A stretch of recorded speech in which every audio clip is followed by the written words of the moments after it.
ওদেরকে বেশি কিছু করতে যাবেন না, বেআইনি ভাবে কিছু করতে যাবেন না। কারণ আমরাও কিন্তু যারা যারা অফিসার পেছনে আছেন, যারা যারা মাথা কাজ করছেন পেছনে, একটাকেও কিন্তু ছাড়বো না, বেছে বেছে বার করে আন। আরজি করের ঘটনার জন্য যারা যারা প্রতিবাদ করেছিলেন তারা কি কোনো অ্যাসোসিয়েশনের, তারা কি কোনো রাজনৈতিক দলের? আপনার প্রশাসন করতে পারেনি, সেটা আপনার ব্যর্থতা। বিরুদ্ধে আরো অর্গানাইজেশন এবং আরো মানুষ নিয়ে আমরা নামবো এবং ওই নবান্নর দিকেই যাব, আর ওই হরিশ মুখার্জি স্ট্রিটের দিকে আবারও আমরা যাব। আপনি হাইকোর্টের অর্ডার দেখুন, অর্ডার শিটে লেখা আছে কি এসএসসি বলতে পারছে না যে এটা আরো ফার্দার ইলিগ্যালিটি আছে কিনা। আমি 100 টাকা স্কুটি নাই, প্রত্যেকটা তথ্যের মধ্যে জল মেশা। স্যার, আরজি কর ইস্যুতে পথে পা মেলানো থেকে শুরু করে সরকারের বিরুদ্ধে যে কোনো কথা বলা, শাসক দলের বিরুদ্ধে কিছু হলেই শাসক দল একের পর এক স্টেপ নিতে থাকেন। যেমনটা আমরা দেখতে পাচ্ছি সংগ্রামী যৌথ মঞ্চের বিরুদ্ধে তারা ট্রান্সফার লেটার দিচ্ছে এখন, সেই বিষয়ে কি বলবেন? দেখুন, সংগ্রামী যৌথ মঞ্চ পশ্চিমবঙ্গ সরকার তৃণমূল সরকারের বিরুদ্ধে আন্দোলন করছে। তাদের দাবি দেওয়া নিয়ে শুধু তারা আন্দোলন করছে তা নয়, তারা আন্দোলন করছে পশ্চিমবাংলার মানুষের জন্য। আপনি যদি দেখেন, যখন বন্যা হয়েছিল, এই সংগ্রামী যৌথ মঞ্চের একটি অর্গানাইজেশন আছে, উস্তি আরো বিভিন্ন অর্গানাইজেশন আছে, তারা মানুষের কাছে বন্যার ত্রাণও পৌঁছে দিয়েছিল, অ্যাডমিটেডলি আছে। এই সংগ্রামী যৌথ মঞ্চের কর্মচারীদের যারা যারা অ্যাসোসিয়েশন করছে তাদেরকে গায়ের জোর দেখিয়ে নবান্ন অভিযান করার জন্য তাদেরকে কাউকে ট্রান্সফার করা হচ্ছে, ফলস কেস দেওয়া হচ্ছে। আমি বলবো, পশ্চিমবাংলায় এখনো হাইকোর্ট, আদালত বলে একটি ইনস্টিটিউশন এবং প্রতিষ্ঠান আছে। রিসেন্টলি সুবীর সাহাকে, হাওড়ায় ওনার বাড়ি, ওনাকে ট্রান্সফার করেছে দার্জিলিং এ রচনা ভগত, ডিরেক্টর আইসিডিএস। একটা গ্রুপ ডি স্টাফকে কি দার্জিলিং এর ট্রান্সফার হয়? আমরা কিন্তু ছেড়ে দেনেওয়ালা পার্টি। আমরা হাইকোর্টে লড়েছি, তারপরে স্টেট অ্যাডমিনিস্ট্রেটিভ ট্রাইব্যুনালে গেছি, ওই ট্রান্সফার অর্ডারের উপর স্টে হয়েছে। এইটা পিসি এবং ভাইপোর বোঝা উচিত যে গালে আর একটা থাপ্পড় মেরে আসলাম।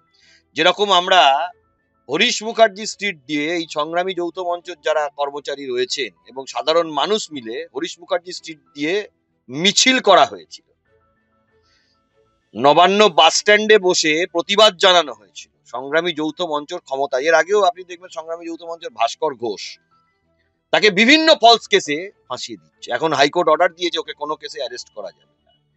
সংগ্রামী যৌথ মঞ্চের আরো একজন আছে, শুভঙ্কর ব্যানার্জি, তাকে সাসপেনশন করা যাবে। আমরা লড়বো, আমরা দেখবো পিসি এবং ভাইপো এবং যারা যারা সরকারি অফিসার এর পেছনে আছে, মানে নিজেদের লোককেই যারা ক্ষতি করার জন্য নেমে পড়েছেন, তাদের একটাকেও আমরা কিন্তু ছাড়বো না।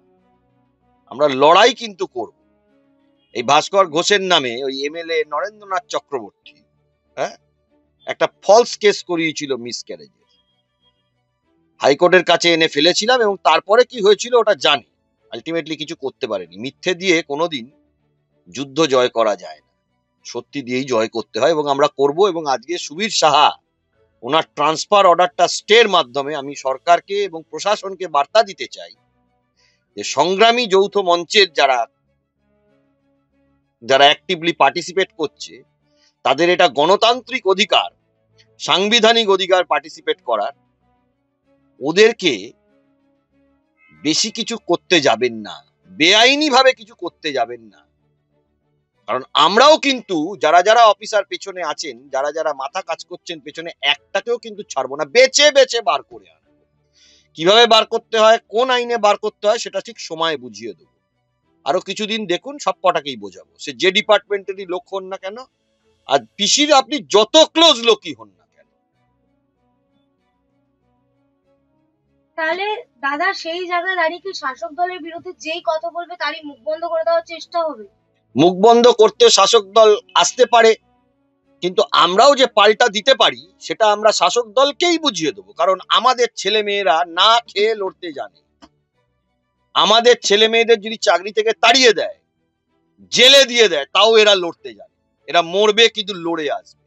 এই ক্ষমতা, এই স্ট্রেংথ যারা যারা আমাদের, শুধু সংগ্রামী যৌথ মঞ্চ ছাড়াও তো আরো অ্যাসোসিয়েশন আছে আমাদের ছেলে মেয়েদের, তারা কিন্তু লড়াই করে আসবে, কারণ এটা কোনো রাজনৈতিক দল নয়। লোকে বারবার রাজনৈতিক দলের রং এদের ঘাড়ে, বিভিন্ন যারা আছে তাদের ঘাড়ে লাগিয়ে দেয়, এরা নয়।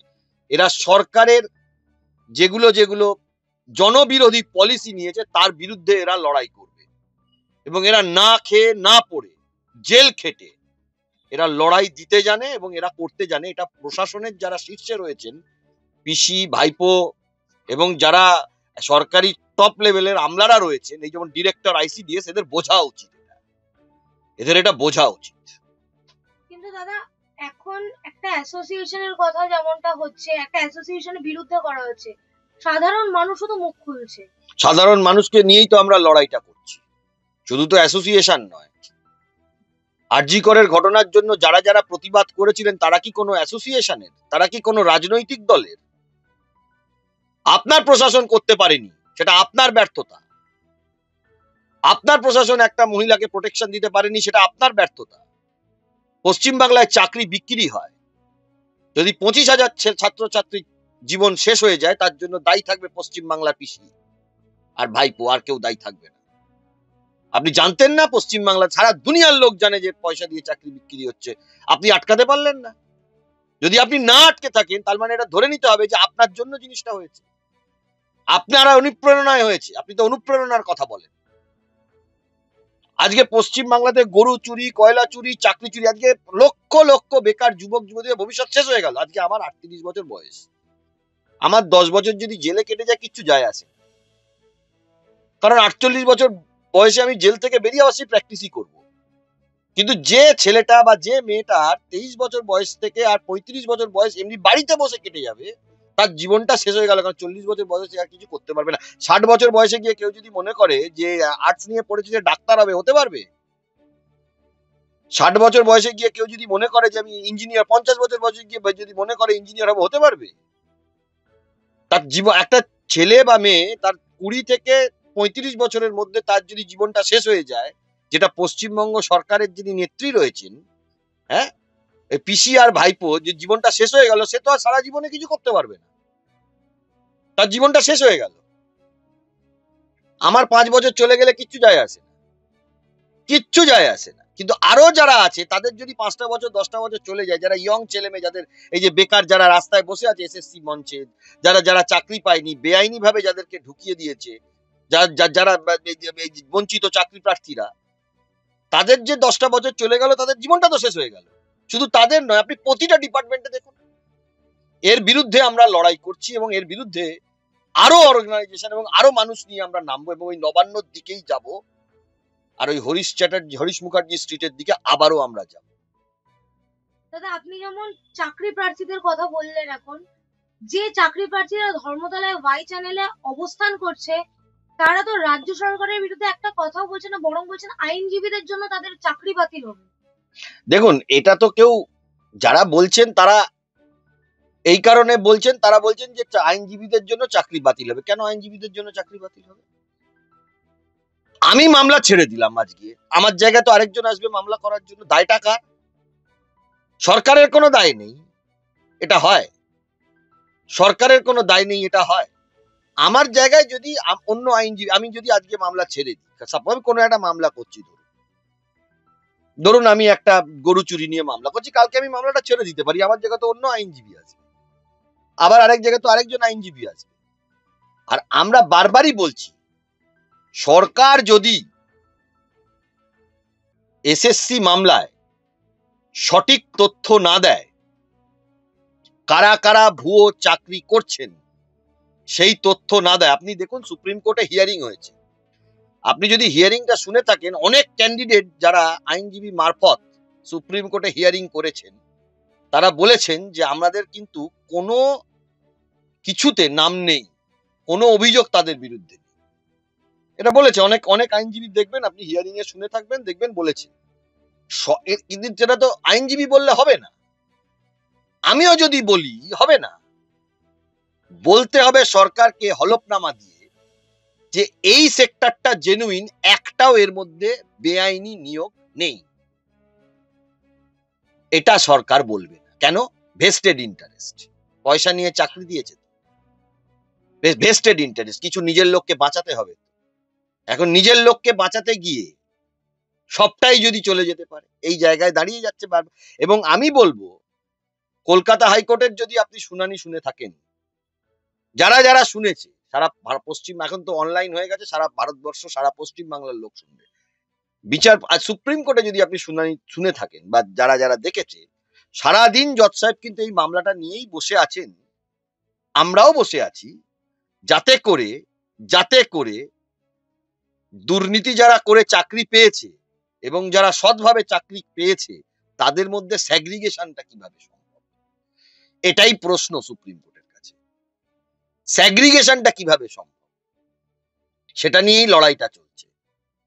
কেউ চায় না যে যারা যারা কিনা যাদের মানে জেনুইন ভাবে যারা চাকরি পেয়েছে তাদের চাকরি যাক, কিন্তু যদি সেটা ডিটেক্টেবল না হয়, সেটাকে আইডেন্টিফাই না করা যায়, এরকম সিঙ্গেল একজন দুজন ভাবে তো আইডেন্টিফাই করা সম্ভব না।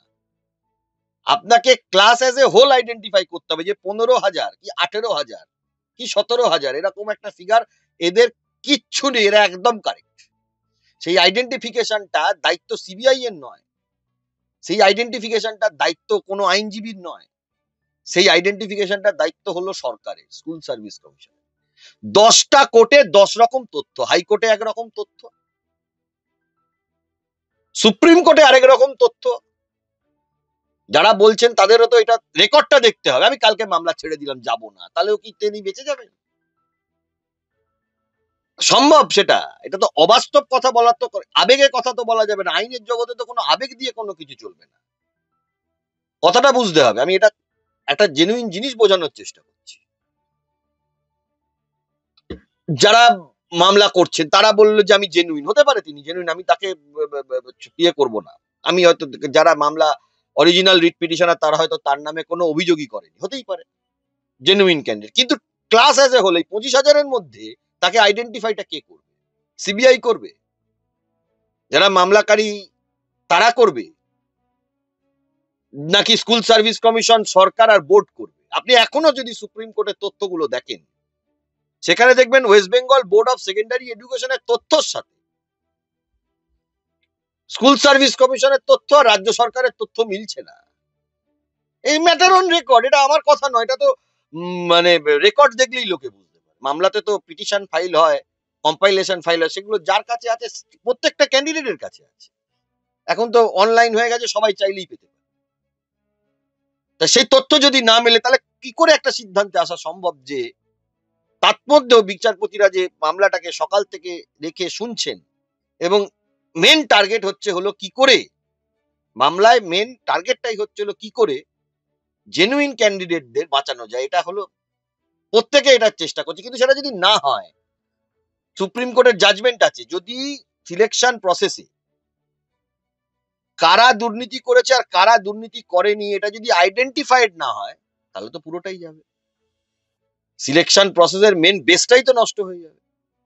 এবং এর জন্য যদি কেউ দায়ী থাকে, আমি মনে করি এর জন্য একমাত্র রাজ্য সরকার দায়ী থাকবে, একমাত্র রাজ্য সরকার দায়ী থাকবে। কারণ সবাই কিন্তু এখানে, আপনি যদি বিচার হিয়ারিংটা শোনেন, পুরো হিয়ারিংটা শোনেন, জজ সাহেব কিন্তু খুঁটিয়ে প্রত্যেককে শুনছেন। তিনি প্রথম দিনই বলে দিয়েছেন, চিফ জাস্টিস অফ ইন্ডিয়া, যে স্যাগ্রিগেশন পসিবল না পসিবল। এসএসসি লিস্ট দিয়েছে, দেখেছেন 3,000 লোক সুপ্রিম কোর্টে, ওনার এসএসসির যে লিস্ট দিয়েছে সেই সুপ্রিম কোর্টের লিস্টে 5 রকম লিস্ট আছে। তার মানে ভেস্টেড ইন্টারেস্ট। এখনো শুনানি চলছে, তাই সব কথা তো আমি বলতে পারবো না, কিন্তু যতটুকু আমার রেকর্ডে এসেছে, আপনি হাইকোর্টের অর্ডার দেখুন, অর্ডার শিটে লেখা আছে কি এসএসসি বলতে পারছে না যে এটা আরো ফার্দার ইলিগ্যালিটি আছে কিনা। আমি 100টাকে আইডেন্টিফাই করেছি, আরো 50টা বেরোবে কিনা সেটা কে কে কে দায়িত্ব নেবে? সেটা সিবিআই দায়িত্ব নেবে? মামলাকারীরা দায়িত্ব নেবে? কোর্ট দায়িত্ব নেবে? এটা হয় কখনো? কে দায়িত্ব নেবে? পরীক্ষা নিয়েছে কে? স্কুল সার্ভিস কমিশন আর সরকার আর বোর্ড, এরা তিনটে, একটা অ্যাপয়েন্টিং অথরিটি, একটা রেকমেন্ডিং অথরিটি, একটা গভর্নমেন্ট। এরা ছাড়া দায়িত্বটা কে নেবে? প্রত্যেকটা তথ্যের মধ্যে আপনি যদি ভালো করে কেউ যদি স্ক্রুটিনাইজ, প্রত্যেকটা তথ্যের মধ্যে জল মেশান, জল মিশিয়ে নিজের লোককে বাঁচানোর চেষ্টা করব, এই যদি মানসিকতা কারোর থেকে থাকে, তাহলে তো পুরোটাই চলে যেত। হিয়ারিং এ একটা কথা উঠছে, ডাল মে কুচ কালা হ্যায় ইয়া পুরা ডাল কালা। আর কালাটা পুরো জায়গাতেই ছড়িয়ে গেছে, না সামান্য কিছু আছে ওটাকে সরিয়ে দিলে ডালটা বেঁচে? যে কোনো জেনুইন ক্যান্ডিডেটের যদি চাকরি যায়, যে কোনো মানুষের কষ্ট হবে। শুধু তো তাদের না, সারা পশ্চিমবাংলার লোকেরই খারাপ। কিন্তু দায়িত্বটা কে নেবে? রাজ্য সরকার তো এখনো বলে যাচ্ছে যে কারো কিছু ইলিগালিটি আছে কিনা তারা সব জানে। তাদের তথ্য তো আমার কাছে নেই, তথ্য কোনো আইনজীবীর কাছে নেই। আইনজীবী খুব বেশি হলে কি 50 জন বেআইনি নিয়োগের কথা বলেছে। সিবিআই সেটা বাড়িয়ে হয়তো বলেছে 500। আর আছে কিনা সেটা কে বলবে? সিবিআই বলবে? একটা যুক্তিযুক্ত কথা থাকবে তো, সেটা কে বলবে? কেউ বলেনি।